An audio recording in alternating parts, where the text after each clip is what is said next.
সকলকে জয় যিশু। আসুন আজকের এই সুন্দর দিনে আমরা ঈশ্বরের বাক্য গ্রহণ করি। আজকের ডেইলি সুপ এর শিরোনাম তার উপস্থিতি।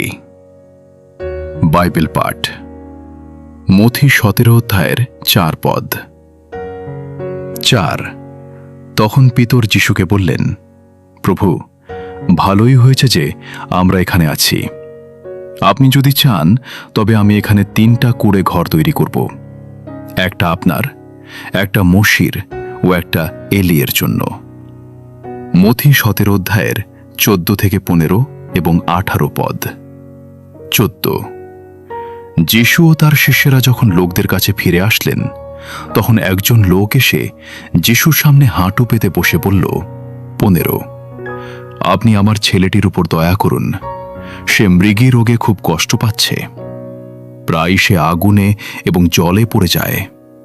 18।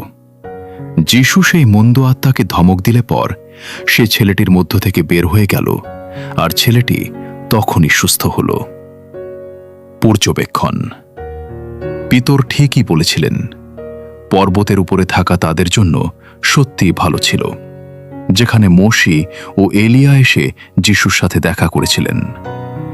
পিতর সেই সময়টাকে দীর্ঘ করতে চেয়েছিলেন। তিনি চাইছিলেন না এই মুহূর্ত শেষ হয়ে যাক। কিন্তু যিশু পৃথিবীতে এসেছিলেন পাহাড়ে বসবাস করার জন্য নয়। তিনি মানুষের মধ্যে বাস করতে এবং তাদের পাপের মূল্য ক্রুশে প্রাণ দিয়ে পরিশোধ করতে এসেছিলেন। তাদের জন্য সেখানে থাকা ভালো ছিল, কিন্তু যদি তারা সেখানেই থেকে যেত, তবে যে ছেলেটি কষ্ট পাচ্ছিল তার জন্য তা ভালো হতো না। প্রয়োগ। আমি যখন যিশুর সাথে চলি, তখন আমি তার উদ্দেশ্য অনুযায়ী চলি, নিজের পছন্দ অনুযায়ী নয়।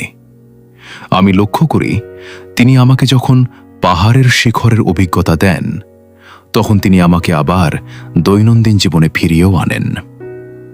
আমার জন্য একান্ত সময়ে তার সাথে থাকা ভালো, কিন্তু যখন আমি ফিরে আসি, তখন তা অন্যদের জন্য আশীর্বাদ হওয়া উচিত। মুসা ও এলিয়া। পিতর যাকব ও যোহনের সাথে দেখা করতে আসেননি।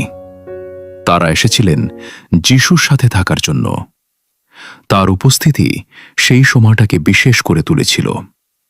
আর যখন তারা পাহাড় থেকে নেমে এলেন, তখনও তার উপস্থিতি ছেলেটির মুক্তি এনে দিল। প্রার্থনা। হে প্রভু, পাহাড়ে হোক বা উপত্যকায়, আপনার উপস্থিতি আমার জীবনে পার্থক্য করে তোলে। যেসব চিন্তা ও কাজ আপনাকে কষ্ট দেয়, সেগুলোর জন্য আমাকে ক্ষমা করুন। আমি চাই আপনার উপস্থিতি আমার জীবনে সবচেয়ে গুরুত্বপূর্ণ হোক। আমেন।